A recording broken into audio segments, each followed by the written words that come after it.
సామెతల గ్రంథంలోనికి మనం వద్దామండి. సామెతల గ్రంథం 30వ అధ్యాయం దాని 8వ వచనం చదువుదాం. సామెతల గ్రంథం 30వ అధ్యాయం 8వ వచనం. వ్యర్థమైన వాటిని అబద్ధములను నాకు దూరముగా నుంచుము. పేదరికమునైనను ఐశ్వర్యమునైనను నాకు దయచేయకుము. తగినంత ఆహారము నాకు అనుగ్రహింపుము. తగినంత ఆహారం, నాకు అవసరమైన ఆహారం. ఈ దినం నాకు అవసరమైన ప్రొటెక్షన్, ఈ దినం నాకు అవసరమైన గ్రేస్, ఈరోజు నాకు అవసరమైన కృప మీరు నాకు దయచేయండి. నేను నీ కృపలో ముందుకు సాగాలి. నన్ను మాత్రం ఎందుకు ఇట్లా చేసినావు దేవా? నీకేమైనా మనసాక్షి ఉందా? అందరూ హ్యాపీగా ఆడిపాడి తిరుగుతున్నప్పుడు నన్ను మాత్రం ఈ విధమైన పరీక్షల్లో ఎందుకు పెట్టావు? Because God has trusted you. He want to give you a better position, a better gift, a better opportunity. అది నువ్వు హ్యాండిల్ చేయడానికి నువ్వు సమర్థుడా అని నిన్ను పరీక్షిస్తున్నాడు. ఆమేన్. అందరికీ పరీక్ష ఉండదండి. కేపబుల్ పర్సన్కు పరీక్ష. ఎందుకు తెలుసా? మీ సామర్థ్యం ఎంత గొప్పది అని నీవు రుజువుపరుస్తున్నావు. ఇన్విజిలేటర్స్ కొరకు కాదు పరీక్ష రాసేది నీకోసమే. ఇన్విజిలేటర్ దానిని ప్రూవ్ చేస్తారు. ఎలాగా? నీవు పర్ఫెక్ట్గా రాశావు. You are eligible to promote, you are eligible to go head. నువ్వు ముందుకు వెళ్ళడానికి నీవు సామర్థ్యం కలిగిన వ్యక్తిగా నేను నిన్ను అప్రూవ్ చేస్తున్నాను. నీ సామర్థ్యమే నీ పరీక్షల్లో నువ్వు ప్రూవ్ చేసేది. దేవుని యందు నువ్వు ఎంత విశ్వాసం ఉంచుచున్నావో ఆ విశ్వాసానికి తగినటువంటి బ్లెస్సింగ్స్ నువ్వు పొందుతావు. If you trust God with all your heart, he will bless you abundantly. ఆయన సమృద్ధిగా నిన్ను ఆశీర్వదిస్తాడు. నువ్వు సనిగే రకమైతే నీ టైం ఇంకా ఆయన పొడిగిస్తాడు.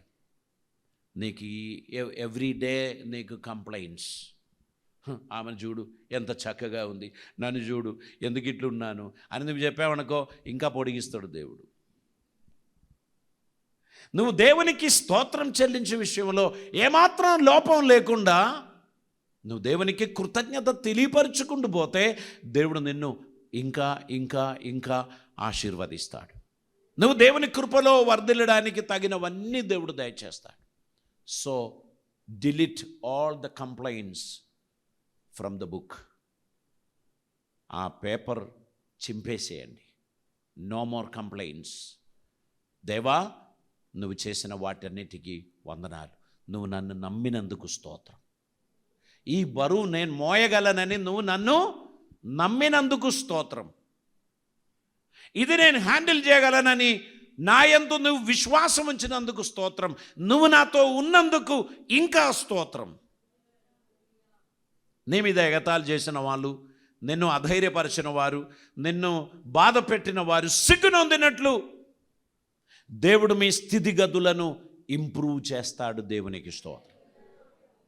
అది నీ నోటి నుంచి వచ్చే మాటలను బట్టి ఉంటుంది, నీ హృదయం నుంచి వచ్చే తలంపులను బట్టి ఉంటుంది. దేవా, నీకు వందనాలు. తగినంత ఆహారం ఇస్తున్నందుకు స్తోత్రం. తగినంత కృప అనుగ్రహిస్తున్నందుకు స్తోత్రం. నన్ను ఐశ్వర్యవంతునిగా చేయకు, నేను నిన్ను మర్చిపోతాను. దేవుడెవడు అని నేను అంటానేమో. నన్ను నిరుపేదునిగా పెట్టకు, నేను ఇంకొకరి దగ్గర చేతులు చాపి నిన్ను దూషించే పరిస్థితి. నువ్వు నమ్మిన దేవుడు ఏం చేసినావురా నీకు అని వాళ్ళు నన్ను అడగకుండా ఉండు నిమిత్తం నన్ను ఆ స్థితిలో నుంచి లేవనెత్తు ప్రభువా, నా ఎడల కృపచూపు ప్రభువా అని మనం ప్రార్థించటం ద్వారా దేవుడు మనల్ని ఆశీర్వదిస్తాడు. చూడండి, బైబిల్లో ఇంకొక వ్యక్తిని నేను పరిచయం చేస్తాను. ఆదికాండం 28వ అధ్యాయం దాని 20-21 వచనంలో ఒక యాకోబును మనం చూస్తున్నాం. యాకోబు తన తండ్రి ఇంటి నుంచి పారిపోయి తన జ్యేష్ఠ సహోదరునికి భయపడి తన మామయ్య దగ్గరికి వెళ్ళుచున్న ప్రయాణంలో లూజ్ అనేటువంటి ఒక ప్రాంతంకు వచ్చినప్పుడు నిద్ర వచ్చింది. అక్కడ ఒక రాయి తలగడగా పెట్టి అతడు నిద్రపోయాడు. ఒక అద్భుతమైన దర్శనం అతడు చూశాడు. అక్కడ అతడు ఆ దర్శనం మధ్యలో లేచాడు. అప్పుడు యాకోబు, నేను తిరిగి నా తండ్రి ఇంటికి క్షేమముగా వచ్చినట్లు దేవుడు నాకు తోడయుండి నేను వెళ్ళుచున్న ఈ మార్గములో నన్ను కాపాడి తినుటకు ఆహారమును ధరించుకొనుటకు వస్త్రములను నాకు దయచేసిన ఎడల యెహోవా నాకు దేవుడై ఉందును. మరియు స్తంభముగా నేను నిలిపిన ఈ రాయి దేవుని మందిరమగును. మరియు నీవు నాకిచ్చు యావత్తులో 10వ వంతు నిశ్చయముగా నీకు చెల్లించదనని మ్రొక్కుకొనెను. ఇది దేవుడు నియమం పెట్టక మునుపు యాకోబు చేసిన ప్రార్థన. యాకోబు చేసిన ప్రార్థన కావచ్చు, దేవుడు ఇశ్రాయేలీయులకు దాన్ని చట్టంగా మార్చాడు. మీరందరూ మీ రాబడి అంతటిలో 10వ వంతు నా మందిరంలోనికి తీసుకురావాలి అని దేవుడు చెప్పాడు. యెహోవా దేవుడు చెప్పాడు. యేసు ప్రభు దాన్ని స్థిరపరిచాడు. మీరు వాటిని చెయ్యుట మానద్దు, వీటిని చెయ్యాలి. ఏంటి? దయ, కరుణ కలిగిన వారిగా మీరు ఉండాలి. దశమ భాగం మాత్రం సరిపోదు. దయగలిగిన వారిగా, కృప కలిగిన వారిగా, దీనత్వం కలిగిన వారిగా మీరు ఉండాల్సినటువంటి అవసరత ఉంది అని తెలియపరిచారు. యాకోబు ప్రార్థించిన ప్రార్థనలో అడిగిన 3 విషయాలు చూడండి. నేను వెళ్ళుచున్న ఈ మార్గంలో నన్ను కాపాడి తినుటకు ఆహారమును ధరించుటకు వస్త్రమును నాకు దయచేసిన ఎడల యెహోవా నాకు దేవుడై ఉందును. మరియు నేను స్తంభముగా నిలిపిన ఈ రాయి దేవుని మందిరమగును. దేవునికి స్తోత్రం. అతడు వెళ్ళిన మార్గంలో దేవుడు అతనికి తోడుగా ఉన్నాడు. క్షేమంగా తన ఇంటికి తిరిగి తీసుకొచ్చాడు. అటువంటి సమయంలో అతడు లూజ్ అనే స్థలాన్ని బేథేల్ అని పిలిచి బేథేలులో దేవునికి బలిపీఠం కట్టాడు. Praise the lord. సో మన మాట తప్పకూడదు. కష్ట సమయంలో దేవునికి చాలా విషయాలు చెప్తాం మనం. దేవుడు మన స్థితి మార్చినప్పుడు, దేవుడు మనల్ని ఆశీర్వదించినప్పుడు, దేవుడు మనల్ని ఐశ్వర్యవంతులుగా చేసినప్పుడు వాటన్నిటినీ మర్చిపోవద్దు. మనం తీసుకున్న మొక్కుబడులు, మనం తీసుకున్న నిర్ణయాలు అది ఖచ్చితంగా అమలు చేయాల్సినటువంటి అవసరత ఉంది. దేవుని కృప సమాధానములు దేవుడు మనకిచ్చి మనల్ని ఆదరించి నడిపించినట్లు విశాలత కలిగిన హృదయముతో దేవుని సన్నిధిలో మనం ఉండాల్సినటువంటి అవసరత ఉంది. దేవునికి స్తోత్రం. ఆయన అద్భుతమైన కార్యములు మన జీవితంలో జరిగించువాడై ఉన్నాడు. దేవునికి స్తోత్రం. ప్రతిదినం మనల్ని భయము నుండి కాపాడుతున్న దేవుడు. యాకోబు చెప్పాడు, నన్ను క్షేమంగా నా తండ్రి ఇంటికి తిరిగి తీసుకొచ్చిన ఎడల. సెమిటరీ దగ్గర నుంచి రాత్రి వెళ్ళడానికి ఎంతమందికి ధైర్యం ఉంది? సహజంగా సెమిటరీ అంటేనే భయం. చనిపోయిన వాళ్ళందరూ అక్కడ సమాధి చేయబడి ఉన్నారు. సెమిటరీ దగ్గర నుంచి ఒంటరిగా రాత్రి వేళలో మనం వెళ్తున్నప్పుడు స్ట్రీట్ లైట్స్ ఉంటే కొంచెం ధైర్యం. సడన్గా సెమిటరీ దగ్గరికి వచ్చినప్పుడు కరెంటు పోయింది. ఎట్లుంటుంది? అయ్యో ప్రభువా కదా, నన్ను ఆదుకో. కొన్ని సందర్భాల్లో మనం చేసేటువంటి ప్రార్థనలు హృదయం లోపల నుంచి వస్తుంది. ఆ సమయంలో మనకి ఇంకెవరూ లేరు. Nobody is there to protect me. అప్పుడు మనం ఏమని ప్రార్థన చేస్తాం? దేవా నీవు ఉంటే చాలు, నీవే నా ఆధారం, నీవే నా ఆశ్రయం. దేవుడు ఎల్లప్పుడూ మనకు తోడుగా ఉంటాడండి. ఆయన చెప్పాడు, నేను నిన్ను విడువను ఎడబాయను. మనమే మర్చిపోతున్నాం ఆ మాట. మనమే మర్చిపోతున్నాం. దేవుడు చెప్పాడు, నేను నిన్ను విడువను ఎడబాయను, నేను సదా మీకు తోడై ఉంటాను అని ఆయన చెప్పిన మాట మర్చిపోయి నేను ఒంటరిగా ఉన్నానే, నాకెవరూ లేరే అని చెప్పి మనం ఏడుస్తూ ఉంటాం. అప్పుడు ఆయన అంటాడు, నేను లేనా?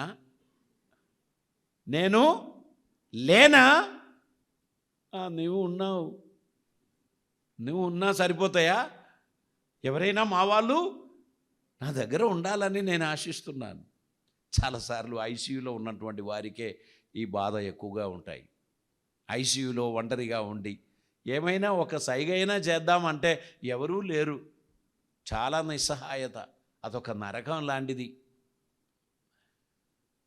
ఆ సమయంలో దేవునితో మొరపెట్టుకుంటారు, దేవా, ఈ పరిస్థితిలో నా మాట కూడా బయటికి రాకుండా వారు నా ముఖానికి బుట్ట పెట్టారు కదా, ఇక నా వాయిస్ అని అనడమే తప్ప నేనేం చెప్పడానికి లేదు. మనం అది కాదండి అని చెప్తే వాళ్ళకి అర్థం కాదు. మనం ఏదైనా ఒకటి చెబుదామనుకుంటే వాళ్ళు దాన్ని గ్రహించరు. వాళ్ళు చేసే పని చేస్తూనే ఉంటారు. అప్పుడు ఆ సమయంలో నిస్సహాయతలో స్వరమెత్తుతాం, దేవా, ఆదరణ, సహాయం, దీవెన కావాలి. దేవుడు మన ప్రతి అవసరతలు తీర్చువాడండి. మీ ప్రతి సమస్య ఆయన తెలుసుకొని ఉన్నాడు. మీరు అడగక మునిపే మీ విషయాలన్నీ ఆయనకు తెలుసు. But you just ask him. అడగండి. ఆ ఇద్దరు అన్నదమ్ములు, తమ్ముని బాధ అన్నయ్యకు ఇవ్వలేను అనేది కాదు, ఏది కూడా అడిగి తీసుకోడు డాడీ. వాడు అడగొచ్చు కదా, ఒరే నీ పెన్ను నాకు కావాలి, లేకపోతే నీ ఆ వస్తువు కావాలి అని అడిగితే నేను ఇస్తా కదా, అన్నయ్యకి నేను ఇవ్వనా? ఏనాడు కూడా నాకు అడగడు, అంతా ఆయనదే అన్నట్టు తీసుకుంటాడు. అది దౌర్జన్యం, అది సరికాదు. వి మస్ట్ ఆస్క్, దేవా ఇదన్నీ నాదే కదా అని చెప్పి మనం తీసుకోవడానికి వీల్లేదు. మన ప్రభుని అడగాలి, ప్రభువా నాకు దయచేయండి, నాకు దయచేయండి. దేవుడు దయచేయడానికి సిద్ధంగా ఉన్నాడు, కానీ మనం ఖచ్చితంగా అడగాల్సినటువంటి అవసరత ఉంది. నీ జీవితంలో దేవుడు అద్భుతం చేస్తాడు, కానీ నువ్వు ఆయనను మొరపెట్టాలి, నువ్వు ఆయనను అడగాలి. ప్రభువా నిస్సహాయతలో ఉన్నాను, పొరపాటు నాదే, నేను తప్పు చేశాను, నేను కప్పుకోవడం లేదు, నేను తప్పు చేశాను, నేను తొందరపడ్డాను, నేను ఓవర్ కాన్ఫిడెన్స్తోనే అన్ని పనులు చేశాను ప్రభువా. అట్లా చేద్దాం ఇట్లా చేద్దాం అనుకున్నాం, కానీ ఏది నాకు కలిసి రాలే. నా తెలివి సామర్థ్యము అది సరిగా పనిచేయలేదు. లార్డ్ ఫర్గివ్ మీ, క్షమించండి. ఇదిగో నేను నీ పాదాలు పట్టుకుంటున్నాను. మనుషుల ముందు నన్ను అవమానం గురి చేయకుండా, నాకు 2 దెబ్బలు ఇచ్చినా పర్లేదు ప్రభువా, నువ్వు నన్ను మనుషుల ముందు నిలబెట్టు, నేను నీ బిడ్డ అనేది వారు చూచుదురుగాక. నేను వారి ఎదుట నా పోగొట్టుకున్న ఆ సాక్ష్యాన్ని నేను నిలబెట్టుకున్నగాక, నేను పోగొట్టుకున్న ఆ ఘనతను నేను తిరిగి పొందుదునుగాక అని హృదయం విప్పి దేవునితో మాట్లాడండి. హృదయం విప్పి మాట్లాడండి. 2 చుక్కలు కన్నీళ్ళు పడనివ్వండి. దేవుడు మీ స్థితిని మారుస్తాడు, మీ సిచ్యువేషన్స్ మారుస్తాడు, మీ స్థితిని ఆయన అద్భుతంగా ఆశీర్వదిస్తాడు. 5 రొట్టెలు 2 చేపలు తీసుకొని వచ్చిన బాలుని ప్రభు దగ్గరికి తీసుకొస్తే 15,000 మందికి సమృద్ధి అయిన ఆహారం ఇచ్చారు. 5,000 మంది పురుషులు, స్త్రీలు, పిల్లలు అందరూ కలిసి భోంచేసి 12 గంపలు మిగిలించారు. ఈ 5 రొట్టెలు విరిచి గంపలో వేసే ఒక్క గంప అట్టడుగున ఉండాల్సిన ముక్కలే. ఇప్పుడు ఈ అశేషం ప్రజలు తిన్న తర్వాత 12 గంపలు, ఏంటి 12? అపోస్తలులు పంచిపెట్టిన వారికి. దేవుని పనిలో నీవేమైనా పంచిపెట్టావనుకో, దేవుడు నీకు మిగిలిస్తాడు ఒక గంప. హల్లెలూయా. పంచిపెట్టడము తెలియని వారు పంచిపెట్టరు. వారు ఏకర్లు కొంటారు, తోటలు పెడతారు. అమాయకులైన సేవకులు కన్నీళ్లతో, కష్టాలతో, బాధలలో ఉన్నప్పుడు చూడనట్లు వారు నటిస్తారు. వారికి ఉన్నవన్నీ వారు ఎస్టేట్లుగా, సంపాద్యములుగా మార్చారు. నిరుపేదలైన తోటి సేవకులు కన్నీళ్లలో, దుఃఖములో, బాధలో ఉన్నప్పుడు వారికి తెలియనట్లు వారు నటిస్తూ ఉంటే ఒకరోజు వీరు ఎగిరిపోతారు. వారు సమకూర్చినవన్నీ ఎవరిది? అందుకే బుద్ధిమంతుడు దేవుడిచ్చిన దానిని పంచిపెట్టుకుంటూ జీవిస్తాడు. హల్లెలూయా. నువ్వు అన్నం తినొద్దని ప్రభు చెప్పలే. నిన్ను వలె నీ పొరుగు వానిని ప్రేమించుమన్నాడు. నువ్వు ఎలా ఉన్నావో అలాగనే నీ వాళ్ళందరూ మారడానికి నువ్వు ప్రార్థన చేయి, నువ్వు ప్రయత్నం చేయి, వారికి ప్రోత్సాహనం ఇవ్వు. అనుదిన ఆహారం ఇవ్వమంటే ఇశ్రాయేలీయులకు నిద్ర నుంచి దుప్పటి తీసేసి బయటికి రాగానే మన్నా కురోబడి ఉన్నట్టు ఈరోజు కూడా దేవుడు ఇస్తాడని ఆశించకు. మీ అనుదిన ఆహారం దేవుడు మీకు దయచేసేది అది బియ్యం రూపముగా, ధాన్యం రూపముగా, కూరగాయల రూపముగా ఇస్తారు. కోసి వంట చేయాల్సిన ఆ బాధ్యత నీదే. అది కూడా బద్ధకమే. అనుదిన ఆహారం అంటే సాంబారు తయారు చేసి ఇవ్వచ్చు కదా ప్రభువా. నీవే సాంబారు తయారు చేయాలండి మీ ఫ్యామిలీ మెంబర్స్ అందరికీ. మీరే లేవాలి. సోమరులుగా మీరుంటే నడవదు. మీరు లేవాలి, దేవుడు అనుగ్రహించిన దానిని రూపం చేసుకోవాలి, తయారు చేయాలి. అందరూ కలిసి దేవునికి స్తోత్రం చెల్లించాలి, అందరూ కలిసి సంతోషించాలి. You are a wonderful person. దేవుడు మీ కుటుంబానికి మిమ్మల్ని ఒక బ్లెస్సింగ్గా పెట్టారు. బలహీనులైన వారికి మీరు ఊతనిస్తున్నారు, ధైర్యం ఇస్తున్నారు, ప్రోత్సహిస్తున్నారు, వారిని ఆదుకుంటున్నారు. మీరు ధన్యులు. Praise the lord. మీరు ఒకరికి ప్రోత్సాహనం ఇచ్చి దేవుడు మిమ్మల్ని నడిపించడానికి తగినట్లు మీరు మీ జీవితాన్ని సమర్పించినందుకు దేవుడు మిమ్మల్ని ఎంతగానో ఆశీర్వదిస్తున్నారు. దేవునికి స్తోత్రం. హల్లెలూయా.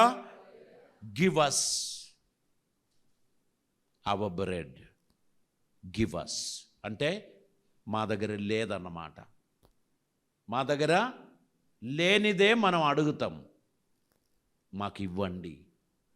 మన దగ్గర లేనిది మనకి ఇవ్వడానికి దేవుడు ఇష్టపడుచున్నప్పుడు ఆయన సన్నిధిలో సంతోషించే ధన్యత, ఉన్నదానిని పంచుకునే ధన్యత మనం కలిగి ఉండాల్సినటువంటి అవసరత ఉంది. దేవునికి స్తోత్రం. నేను మీకు చాలాసార్లు చెప్పిన ఒక స్టోరీ కూడా చెప్పి నేను ముగిస్తానండి. ఇంగ్లాండ్ దేశంలో భయంకరమైన చలి. ఇప్పుడు మన పిల్లలు చాలామంది ఇంగ్లాండ్లో ఉన్నారు, వాళ్ళు తెలుసు. ఆ చలి ప్రాంతంలో ఎవరు కూడా వారి డోర్లు కిటికీలు తెరవరు. ఒకరోజు ఒక సంఘ కాపరి అతివేగంగా ఒక ఫంక్షన్కు వెళ్ళి తన ఇంటికి వెళుచున్నారు. అప్పుడు సడన్గా టోనీ వాళ్ళ కిటికీ తెరవబడి ఉంది. ముందుకు వెళ్ళిన పాస్టర్ గారు వెనకకు వచ్చాడు. వారి ఇంటి ముందు కారు ఆపాడు, వచ్చి తలుపు తట్టాడు.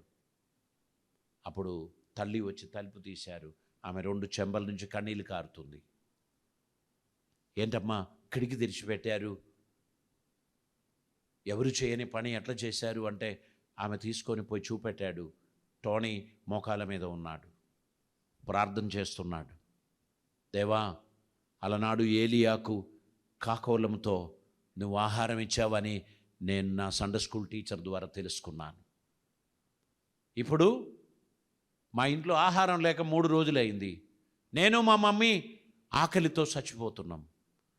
కాకిగా నువ్వెవరినైనా పంపిస్తావని కిటికీ తెరిచిపెట్టి అతడు ప్రార్థన చేస్తున్నాడు అని తల్లి చెప్పినప్పుడు ఆమె కన్నీళ్ళు ఆగలేదు. ఆ పాస్టర్ గారి కన్ను కూడా నిండింది.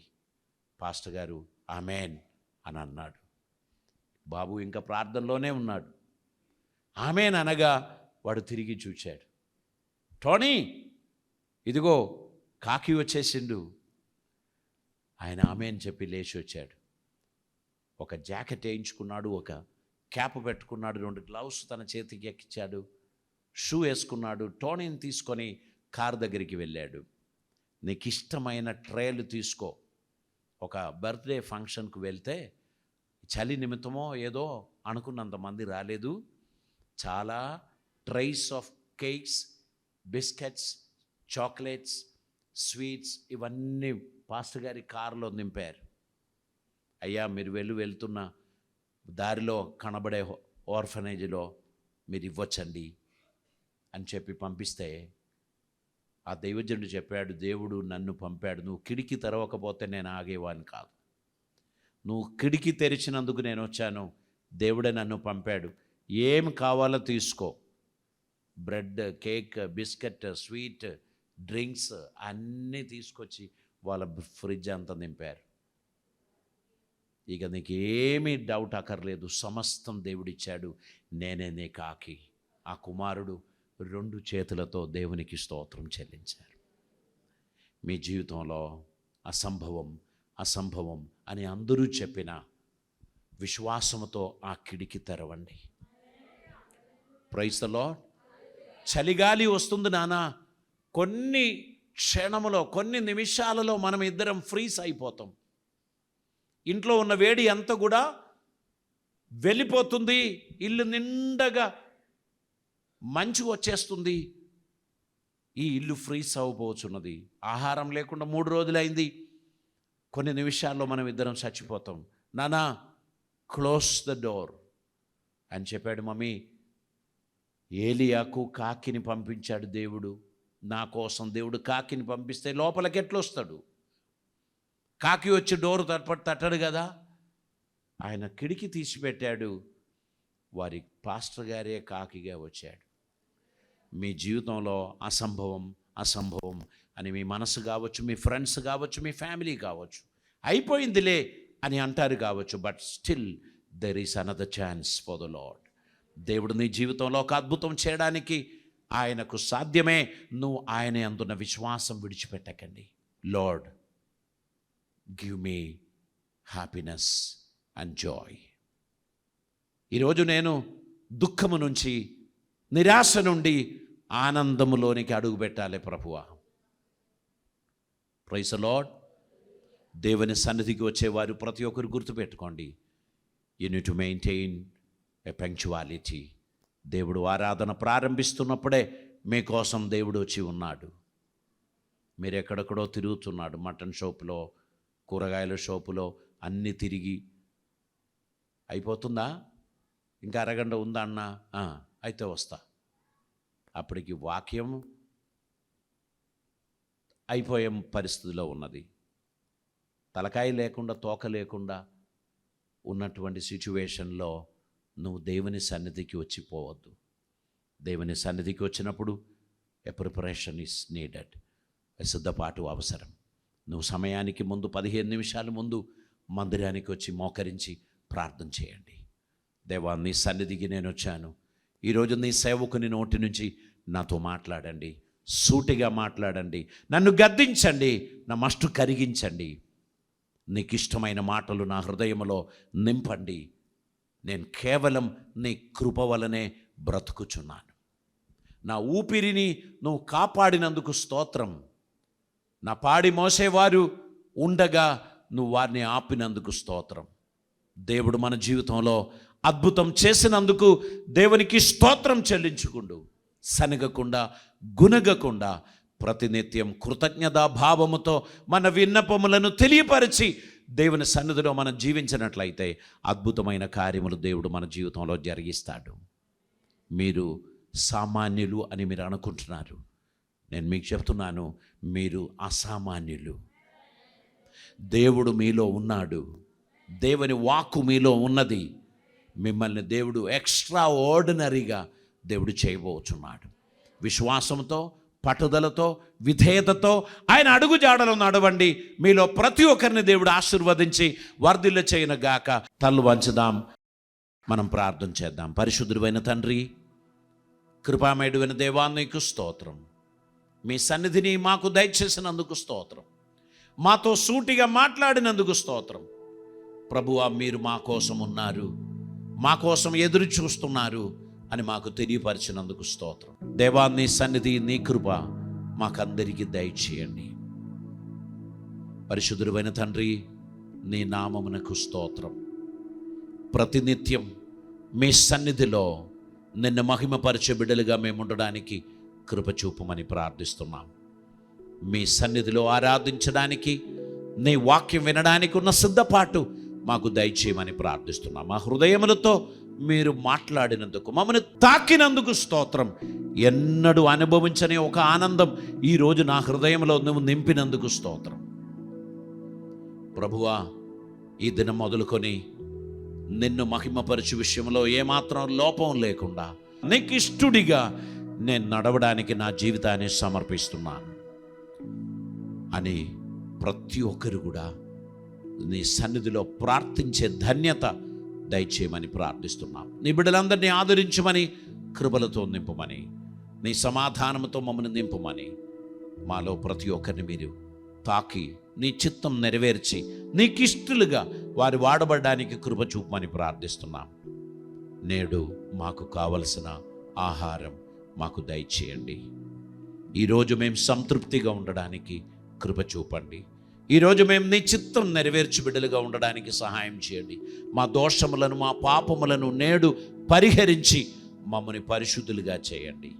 నీ కృప ద్వారా మమ్మల్ని ఆదరించమని, దీవెనలతో నింపమని, అద్భుతములు జరిగించమని యేసు నామమున అడుగుచున్నాం పరమ తండ్రి.